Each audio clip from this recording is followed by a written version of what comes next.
الحمد لله نحمده ونستعينه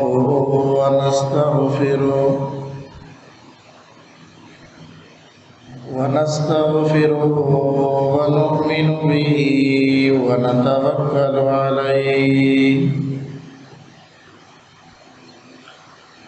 ونعوذ بالله من شرور أنفسنا ومن سيئات أعمالنا من يهده الله فلا مضل له ومن يضلله فلا هادي له ونشهد أن لا إله إلا الله وحده لا شريك له ونشهد أن سيدنا ومولانا محمدا عبده ورسوله اللهم صل على سيدنا ومولانا محمد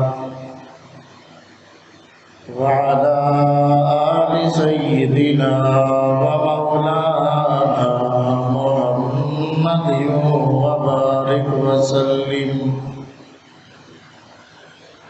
يا رب صل وسلم دائما أبدا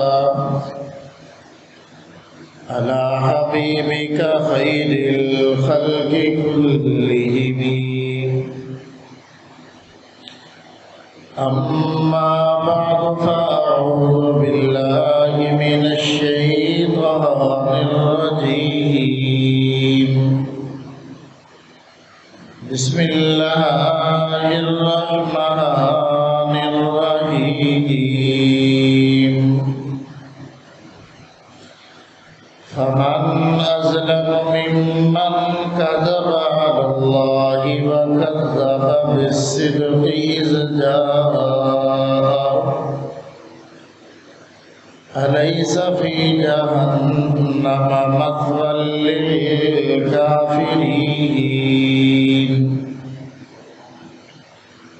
والذي جاء بالصدق وصدق به أولئك هم المتقون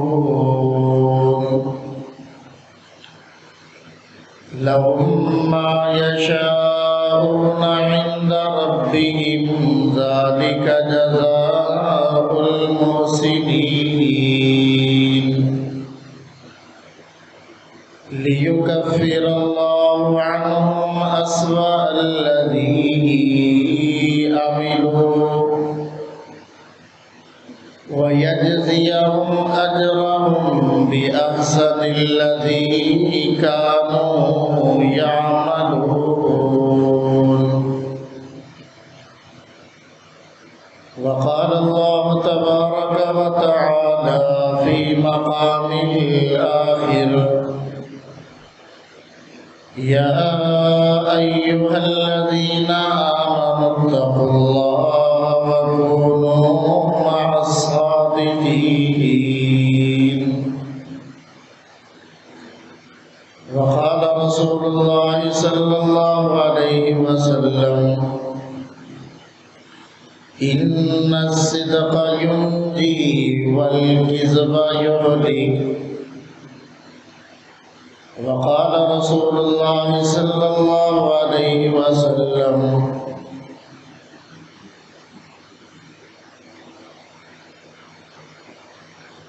من تواضع لله رفعه الله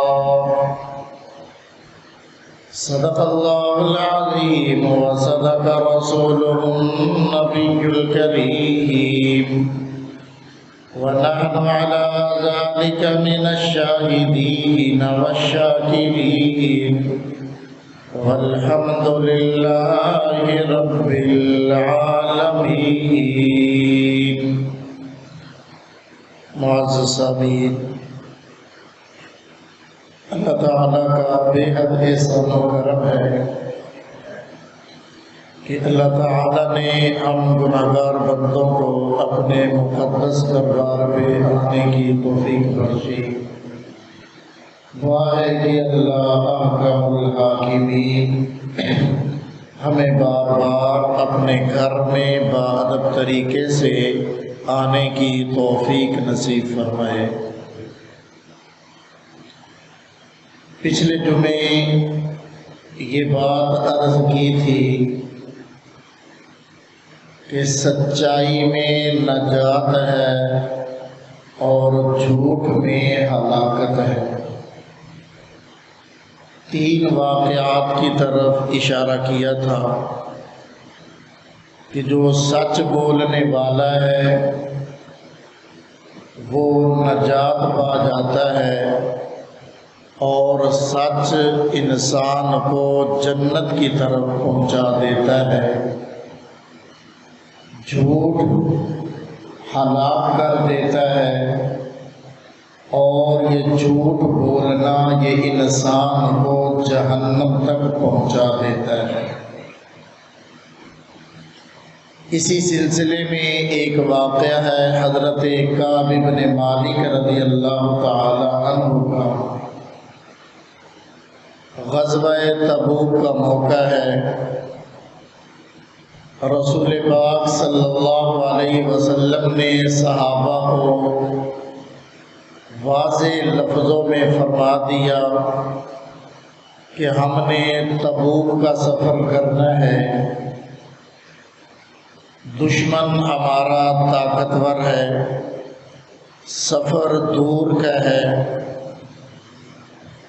اور موسم فصلوں کے پکنے کا ہے، اس لیے سب حضرات اس جہاد کے لیے تیاری میں لگیں۔ حضرت کعب بن مالک رضی اللہ تعالیٰ عنہ فرماتے ہیں کہ میں نے بھی اس جہاد میں جانے کے لیے 2 سواریوں کا انتظام کر لیا۔ جب قافلہ تیار ہوا تو میں بھی جانے کے لیے تیار ہوا،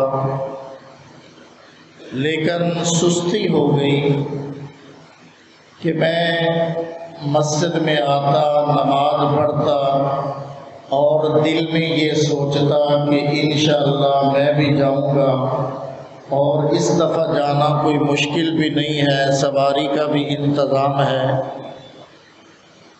بس یہی کہ آج جاتا ہوں، کل جاتا ہوں، ابھی نکلتا ہوں، یہی سوچتے سوچتے ادھر مدینہ سے قافلہ روانہ ہو گیا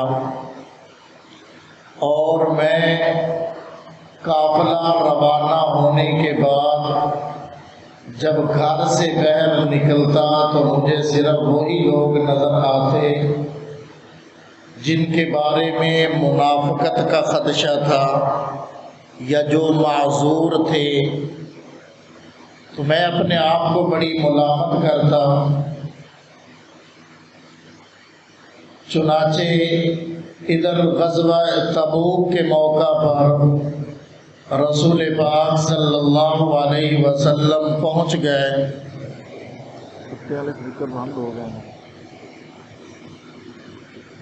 آپ صلی اللہ علیہ وسلم نے پوچھا کہ بھائی کعب بن مالک نظر نہیں آتا؟ تو ایک صحابی نے کہا جی اس کے پاس 4 پیسے آ گئے ہیں جس کی وجہ سے وہ تھوڑا سا اونچا ہو گیا ہے، اس وجہ سے نہیں آیا ہوگا۔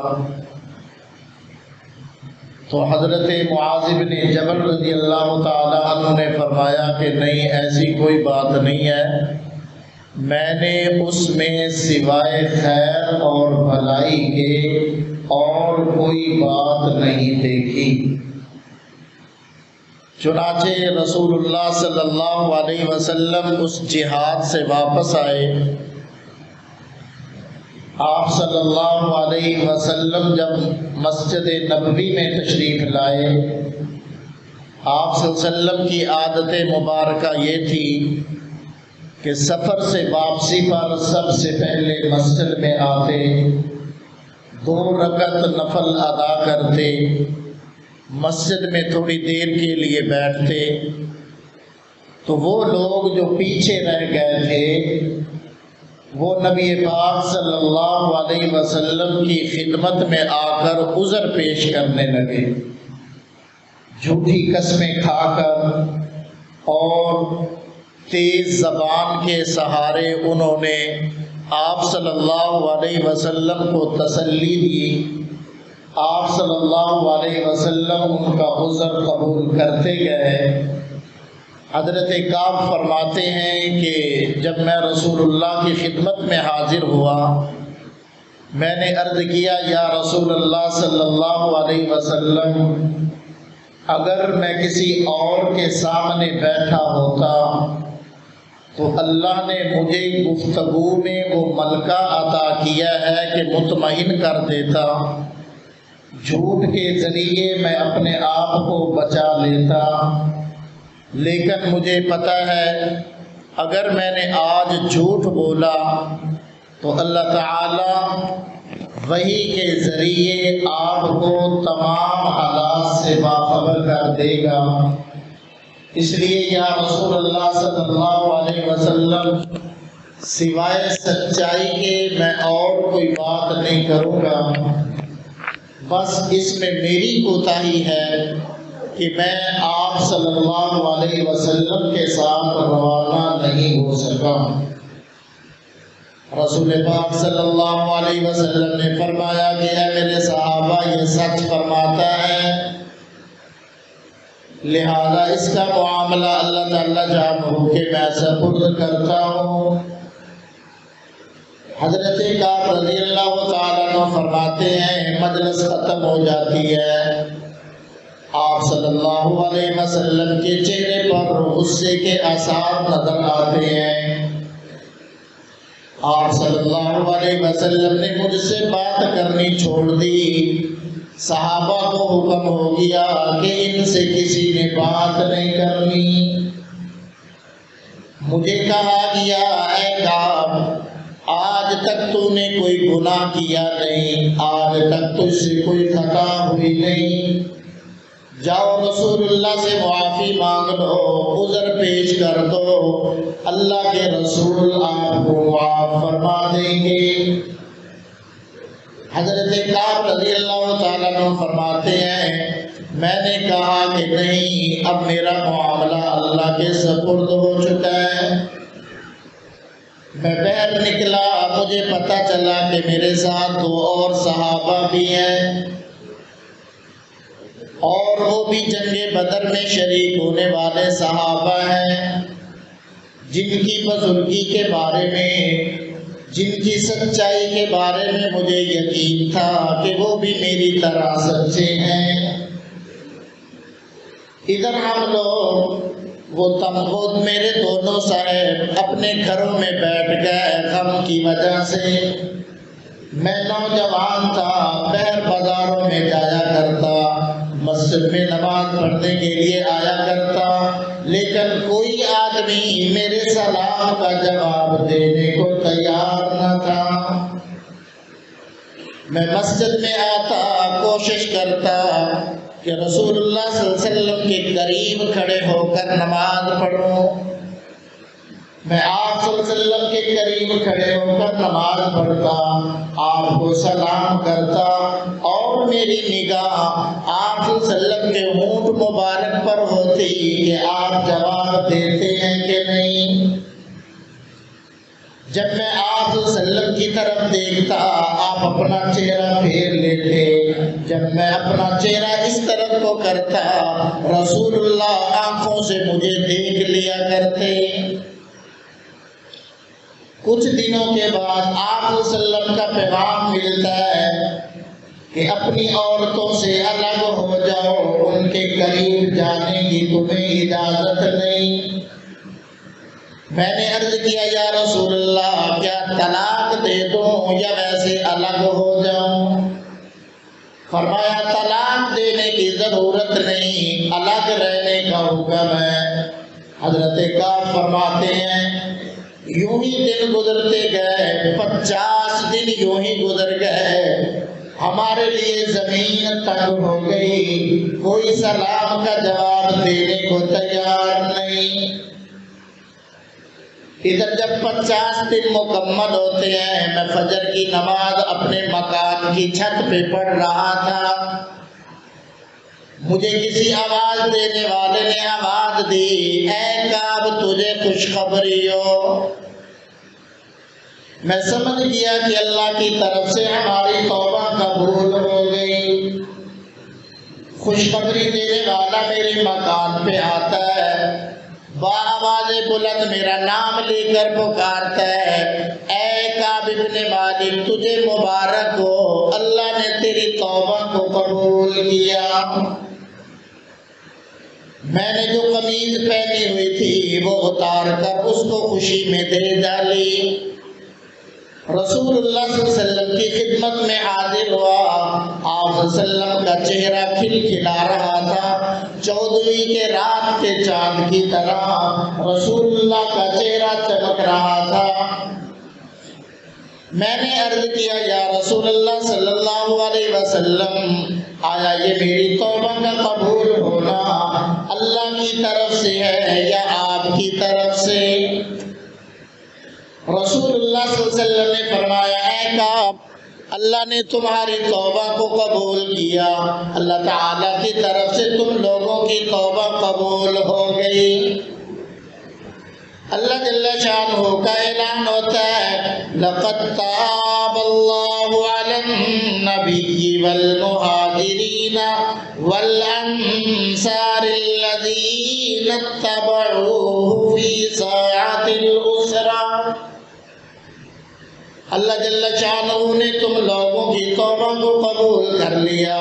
حضرت کعب بن مالک رضی اللہ تعالیٰ عنہ فرماتے ہیں، یا رسول اللہ صلی اللہ علیہ وسلم، اللہ تعالیٰ نے مجھے جو یہ نجات دی ہے، مجھے جو یہ مقام بخشا ہے کہ اللہ نے ہمارے بارے میں قرآن کی آیات کو نازل کیا، اے اللہ کے رسول صلی اللہ علیہ وسلم یہ مرتبہ اور مقام مجھے سچ بولنے کی وجہ سے ملا۔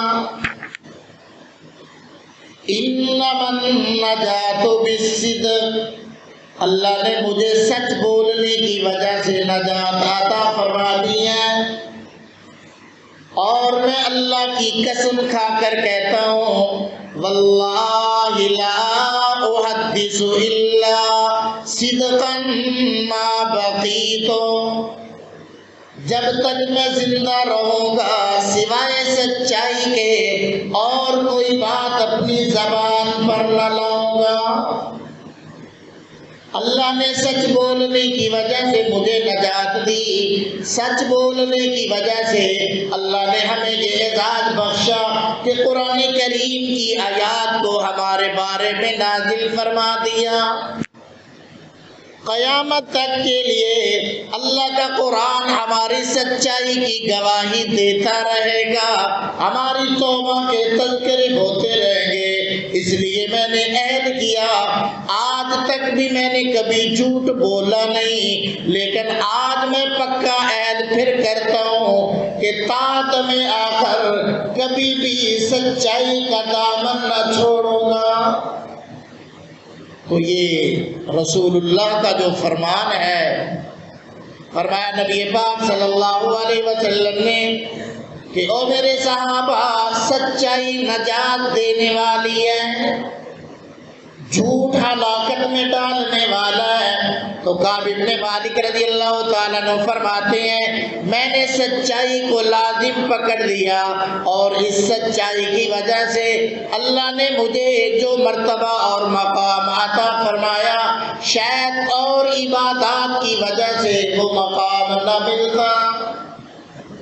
تو سچائی میں نجات ہے، جھوٹ میں ہلاکت ہے، اس لیے سچائی کو لازم پکڑیے گا۔ اللہ جل شانہ انہی لوگوں کے بارے میں اعلان فرماتے ہیں، فرمایا یا ایھا الذین آمنوا اتقوا اللہ، اے ایمان والو اللہ سے ڈرتے رہو، وَكُونُوا مَعَ الصَّادِقِينَ، اور سچے لوگوں کے ساتھ ہو جاؤ، سچے لوگوں کی صحبت میں بیٹھا کرو، سچے لوگوں کے ساتھ دوستیاں لگایا کرو، سچے لوگوں کو اپنا خیر خواہ سمجھ لو، سچائی والوں کا دامن تھام لو، تم بھی نجات پا جاؤ گے۔ اللہ نے سچ کی وجہ سے یہ مرتبہ بخشا، یہ مقام عطا کیا کہ باقی ایمان والوں کو حکم ہو رہا ہے وَكُونُوا مَعَ الصَّادِقِينَ، ان سچے لوگوں کے ساتھ ہو جاؤ، سچ بولنے والوں کے ساتھ جڑ جاؤ، سچ والوں کے ساتھ تم مل جاؤ، تقوی کی دولت تمہیں اللہ عطا کر دے گا۔ تو آؤ نا میرے بھائی، سچ بولنا اللہ کے یہاں کس قدر و قیمت رکھتا ہے، سچ بولنے والوں کا اللہ کے یہاں کیا مرتبہ مقام ہے۔ آؤ آج ہم بھی ارادہ کریں کہ اپنی زندگیوں میں سچائی کو لائیں گے، جھوٹ کو اپنی زبان پر نہ لائیں گے۔ تو سچائی میں نجات ہے، جھوٹ میں ہلاکت ہے، اس لیے سچائی کو لازم پکڑیے گا۔ اور یہ سچ بولنے کے فوائد اتنے زیادہ ہیں، طبی نقطۂ نگاہ سے، ڈاکٹری نقطۂ نگاہ سے، غیر مسلموں کی جو ریسرچ ہے وہ یہ سامنے آئی ہے کہ سچ بولنے کے اثرات انسان کی صحت پر اور اس کے دماغ پہ پڑا کرتے ہیں۔ اور برطانیہ کے ایک ڈاکٹر کی رپورٹ یہ ہے کہ جھوٹ بولنے کی وجہ سے جو آدمی جھوٹ کا عادی ہوتا ہے، اکثر جھوٹ کی وجہ سے یہ دل کی بیماریاں لاحق ہوا کرتی ہیں۔ تو جھوٹ بولنے کی وجہ سے دل کی بیماریوں میں انسان مبتلا ہو جاتا ہے، اور سچ بولنے کی وجہ سے انسان کے دماغ پر، انسان کے صحت پر، روحانی طور پر، جسمانی طور پر اچھے اثرات پڑا کرتے ہیں۔ اس لیے آؤ نا میرے بھائی، سچائی کو لازم پکڑیں۔ اللہ جل شانہ نے سچے لوگوں کی تعریف فرمائی ہے۔ 16واں پارہ ہے، اللہ تعالیٰ ابراہیم خلیل اللہ کا تذکرہ فرماتے ہیں، فرمایا وَاذْكُرْ فِي الْكِتَابِ إِبْرَاهِيمَ إِنَّهُ كَانَ صِدِّيقًا نَبِيًّا۔ اے میرے پیغمبر ابراہیم خلیل اللہ کا تذکرہ کیجئے، اے میرے پیغمبر ابراہیم خلیل اللہ کا کتاب میں تذکرہ کیجئے، اس لیے کہ وہ سچے نبیوں میں سے تھے، وہ ان لوگوں میں سے تھے جن کی زندگی میں سچائی غالب تھی۔ إِنَّهُ كَانَ صِدِّيقًا نَبِيًّا، کہ وہ سچے نبی تھے۔ اسماعیل علیہ السلام کے بارے میں اللہ کا قرآن کہتا ہے وَاذْكُرْ فِي الْكِتَابِ إِسْمَاعِيلَ إِنَّهُ كَانَ صَادِقَ الْوَعْدِ۔ اے میرے پیغمبر اسماعیل ذبیح اللہ کا تذکرہ کیجئے، اس لیے کہ وہ وعدے کے سچے تھے، کبھی انہوں نے جھوٹا وعدہ کیا نہیں۔ امام قرطبی رحمہ اللہ نقل فرماتے ہیں حضرت اسماعیل علیہ السلام نے ایک آدمی سے وعدہ کیا، 3 دن گزر گئے، اسی جگہ پہ کھڑے رہے اس کے انتظار میں۔ رسول اللہ صلی اللہ علیہ وسلم کے بارے میں بھی آتا ہے کہ آپ صلی اللہ علیہ وسلم نے ایک آدمی سے وعدہ کیا، آپ صلی اللہ علیہ وسلم اسی جگہ پر 3 دن گزار دیتے ہیں۔ تو فرمایا اے میرے پیغمبر اسماعیل ذبیح اللہ کا تذکرہ کیجئے، انہو کان صادق الوعد، اس لیے کہ وہ وعدے کے سچے تھے، قول کے سچے تھے، بات کے سچے تھے۔ جو سچے لوگ ہیں اللہ ان کے تذکرے کرنے کا حکم فرماتا ہے۔ اسی طرح اللہ تعالیٰ نے حضرت ادریس علیہ السلام کے بارے میں فرمایا وَاذْكُرْ فِي الْكِتَابِ إِدْرِيسَ إِنَّهُ كَانَ صِدِّيقًا نَبِيًّا، اے میرے پیغمبر ادریس علیہ السلام کا تذکرہ کیجئے، اس لیے کہ وہ سچے نبیوں میں سے ہے۔ حضرت ادریس کی سچائی کو اللہ بیان کرتا ہے، اسماعیل ذبیح اللہ کی سچائی کو اللہ بیان کرتا ہے، ابراہیم خلیل اللہ کی سچائی کو اللہ بیان کرتا ہے۔ سچے لوگوں کا تذکرہ اللہ قرآن میں کرتا ہے، اور پیغمبر کو حکم ہے اے میرے پیغمبر ان سچے لوگوں کے تذکرے لوگوں میں عام کیجئے گا۔ تو سچائی والوں کا مرتبہ اور مقام اللہ کے ہاں بہت بلند و بالا ہے۔ خود اللہ ان سچ بولنے والوں کا تذکرہ کر رہا ہے، اللہ ان کی سچائی کی تعریف کر رہا ہے، اور پیغمبر کو حکم ہے کہ دوسرے لوگوں کے سامنے بھی ان کی سچائی کے تذکرے کیجیے۔ تو یہ ہے کہ سچائی میں نجات ہے اور جھوٹ میں ہلاکت ہے۔ اور نہ میرے بھائی ادھر ہم ہر نماز میں اللہ کی بارگاہ میں التجا کرتے ہیں اہدنا الصراط المستقیم، اے ہمارے پروردگار ہم کو صراط مستقیم دیجیے گا، صراط مستقیم کی ہدایت دیجیے گا۔ صراط الذین انعمت علیہم، اے میرے اللہ ان لوگوں کا رستہ جن پہ آپ نے انعام فرمایا۔ اللہ تعالیٰ نے اس انعام یافتہ طبقے کا ذکر چوتھے سپارے میں کر دیا، فرمایا اولئک الذین انعم اللہ علیہم من النبیین والصدیقین والشہداء والصالحین۔ چار طرح کے لوگ اللہ کے ہاں انعام یافتہ لوگ ہیں۔ فرمایا انبیاء یہ وہ طبقہ ہے جن پہ اللہ کا انعام ہوا، صدیقیت یہ مرتبہ اور مقام والے لوگ ہیں جن پہ اللہ کا انعام ہوا، شہداء یہ وہ لوگ ہیں جن پہ اللہ کا انعام ہوا، صالحین متقی لوگ یہ لوگ ہیں جن پہ اللہ نے انعامات کی بارشیں کر دی۔ او میرے بھائی آؤ نا، اللہ نے نبوت کے بعد صدیقیت کے مرتبے کو ذکر کیا، سچ بولنے والوں کو اللہ نے انعام یافتہ فرمایا، سچ بولنے والوں پہ اللہ نے انعامات کی بارش کر دی۔ آؤ ہم بھی اپنی زندگیوں میں سچائی لائیں تاکہ اللہ کے انعامات کے مستحق بن سکیں۔ صدیق اکبر رضی اللہ تعالی عنہ کو جو کہا جاتا ہے نا صدیق اکبر، سب سے زیادہ سچ بولنے والا، سچ بولنے کی وجہ سے لقب پڑ گیا، تصدیق کرنے کی وجہ سے لقب پڑ گیا۔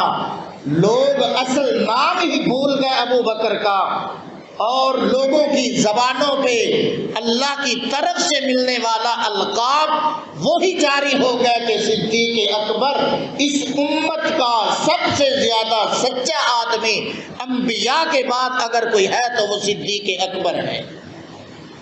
میاں یہ سچ بولنے کا مرتبہ اور مقام ہے، اور نہ پھر اللہ تعالیٰ نے سچ بولنے والوں کے لیے جنت کا وعدہ کیا ہے۔ صدیق اکبر رضی اللہ تعالیٰ عنہ کے بارے میں اللہ تعالیٰ نے سورۃ لیل کے اندر جنت کا تذکرہ فرما دیا، فرمایا فَأَمَّا مَنْ أَعْطَىٰ وَاتَّقَىٰ وَصَدَّقَ بِالْحُسْنَىٰ۔ سچ بولنے والوں کے لیے اللہ نے خوشخبریاں سنائی ہیں، جھوٹ بولنے والوں کے لیے اللہ نے بربادی کا ذکر کیا۔ ایک مقام پہ اللہ اعلان فرماتا ہے فَمَنْ أَظْلَمُ مِمَّنْ كَذَبَ عَلَى اللَّهِ وَكَذَّبَ بِالصِّدْقِ إِذْ جَاءَهُ، اور لوگوں اس سے بڑا ظالم کون ہوگا جو اللہ پر جھوٹ باندھنے والا ہے، جو اللہ کی طرف جھوٹی بات کی نسبت کرنے والا ہے، اور جس نے سچائی کو جھٹلا دیا جب وہ اس کے پاس آ گئی۔ فرمایا جو سچ کو جھٹلانے والے ہیں، اللہ کا اعلان ہوتا ہے الیس فی جہنم مثوی للکافرین، کہ کافروں کے لیے اللہ نے جہنم کو ٹھکانہ بنا دیا۔ والذی جاء بالصدق وصدق به اولئک هم المتقون، وہ لوگ جو سچائی کے ساتھ آئے ہیں، جو تصدیق کرنے والے ہیں، اللہ کے پیغمبر کو سچ ماننے والے ہیں، آپ کی لائی ہوئی شریعت کو سچ ماننے والے ہیں، آپ صلی اللہ علیہ وسلم کی نازل ہونے والی کتاب کو سچ ماننے والے ہیں، ان کے بارے میں فرمایا اولئک هم المتقون، یہی لوگ تقوی والے ہیں۔ تو سچ والوں کو اللہ متقی فرما رہا ہے۔ 22واں پارہ ہے، اللہ نے وہاں ایمان والوں کی کچھ صفات کو ذکر کیا ہے، ان صفات میں سے ایک صفت یہ بھی ہے والصادقین والصادقات، سچ بولنے والے مرد، سچ بولنے والی عورتیں یہ ایسی ہیں جن کے لیے اللہ نے اجر عظیم کا وعدہ کیا ہے۔ تو میرے بھائی، عرض کرنے کا مقصد کہ اللہ کو سچے لوگ پسند ہیں، سچائی میں نجات ہے، اور انبیاء سے بڑھ کر اس کائنات میں کوئی سچا نہیں آیا۔ رسول اللہ کی زندگی سچائی سے بھری پڑی ہے، نبوت سے پہلے بھی، نبوت کے بعد بھی۔ مکہ والوں کی زبان پر یہ تھا کہ یہ صادق الامین ہے، یہ سچ بولنے والا ہے۔ محمد الرسول اللہ کی زبان پر آج تک جھوٹ آیا نہیں۔ تو اللہ کا جو نبی ہوتا ہے وہ سچا ہوتا ہے۔ مرزا غلام احمد قادیانی 26 مئی کو سن 1908 26 مئی کو لیٹرین کے اندر مر گیا تھا، جس نے جھوٹے نبی ہونے کا دعویٰ کیا تھا اور اپنے آپ کو اس نے نبی ظاہر کیا تھا۔ اللہ تعالیٰ نے اس کی زندگی کو جھوٹ کے ساتھ لوگوں کے سامنے واضح کیا۔ ایک طرف تو اللہ کے پیغمبروں کی زندگی ہے جن کی زندگیوں میں کبھی جھوٹ آیا نہیں، ایک طرف یہ مرزا غلام احمد قادیانی کی زندگی ہے جس کی زندگی میں کبھی سچائی نظر آئے گی نہیں، ایک طرف تو وہ صحابہ ہیں جن کی سچائی کی گواہی اللہ کا قرآن دے رہا ہے، ایک طرف یہ مرزا قادیانی لعنتی ہے جس کی جھوٹے پن کی دلیلیں کتابوں کے اندر انبار لگے ہوئے ہیں، اس کے دعوے جھوٹے، اس کی نبوت جھوٹی، اس کی زبان جھوٹی، اس کی نسل جھوٹی، جس نے رسول اللہ کی نبوت پہ ڈاکہ ڈالا۔ اللہ نے بیت الخلاء میں لیٹرین کے اندر اس کو ایسی موت دی ہے کہ آنے والے لوگوں کے لیے عبرت بنا دیا کہ وہ لوگوں جو میرے پیغمبر کی نبوت پہ ڈاکہ ڈالے گا، جو ختم نبوت کو داغدار کرنے کی کوشش کرے گا، مجھ خدا کے ہاں اس کے لیے ذلت کا فیصلہ ہوتا ہے، میں خدا اس کو بستیوں میں گرا دیا کرتا ہوں۔ تو آؤ میرے بھائی، ہم نے سچے پیغمبر کا ساتھ دینا ہے یا جھوٹے نبی کا ساتھ دینا ہے؟ ہم نے سچے پیغمبر کے سچے صحابہ کا ساتھ دینا ہے یا جھوٹے نبی کے جھوٹے مرغیوں کا ساتھ دینا ہے؟ آؤ آج فیصلہ کرو۔ اگر نجات چاہتے ہو، اگر اللہ کے ہاں اعزاز و اکرام چاہتے ہو، اگر اللہ کے ہاں انعام و اکرام چاہتے ہو، اگر اللہ کے ہاں جنت میں ٹھکانا چاہتے ہو تو آؤ پھر رسول اللہ کا دامن تھام لو، صحابہ کا دامن تھام لو، نجات پا جاؤ گے۔ اگر صحابہ کا دامن چھوڑ دیا، پیغمبر کا دامن چھوڑ دیا، ان مرزیوں کے ساتھ دوستیاں لگائی، مرزیوں کو اپنا خیر خواہ سمجھا، تو کل قیامت والے دن نہ رسول اللہ کی شفاعت نصیب ہوگی، نہ ابو بکر و عمر کے ہاتھوں سے حوض کوثر نصیب ہوگا۔ یہ آج ہم نے فیصلہ کرنا ہے۔ آج ہم مرزیوں کی طرفداری کرتے پھر رہے ہیں، آج ہم مرزیوں کی طرف سے لڑائیاں لڑ رہے ہیں، آج ہم مرزیوں کے ساتھ جو ہے ان کا دفاع کرتے پھر رہے ہیں۔ دنیا کے چند ٹکوں کا مفاد حاصل کرنے کے لیے ہم نے کیا سودا کر ڈالا کہ رسول اللہ کا دامن چھوڑ دیا، صحابہ کا دامن چھوڑ دیا، ہم نے اپنے پیغمبر سے بے وفائی کی ہے۔ اور میرے بھائی آؤ اپنے ایمان کی حفاظت کرو، اللہ کے رسول کا دامن تھام لو، ان سچے لوگوں کے ساتھ وابستہ ہو جاؤ، تمہاری دنیا بھی بن جائے گی، آخرت بھی بن جائے گی۔ علامہ انور شاہ کشمیری رحمہ اللہ فرماتے ہیں کہ اے مسلمانوں، جب تم کسی مرزئی کے ساتھ ہاتھ ملاتے ہو، میرا وجدان یہ کہتا ہے کہ رسول اللہ کی روح مبارک روضہ اقدس میں تڑپ جاتی ہے کہ تم نبوت کے دشمن کے ساتھ ہاتھ ملا رہے ہو۔ اس لیے میرے بھائی ہم نے فیصلہ کرنا ہے، ہم کس طرف کو جا رہے ہیں، کس طرف کو ہمیں جانا چاہیے تھا، ہم نے کن لوگوں کا ساتھ دینا ہے، کن لوگوں کا ساتھ دے رہے ہیں۔ اس لیے آؤ رسول اللہ کا دامن تھام لے، صحابہ کا دامن تھام لے، اسی میں نجات ہے۔ اللہ ہمیں سمجھنے کی، عمل کی توفیق نصیب فرمائے۔ وآخر دعوانا الحمدللہ رب العالمین۔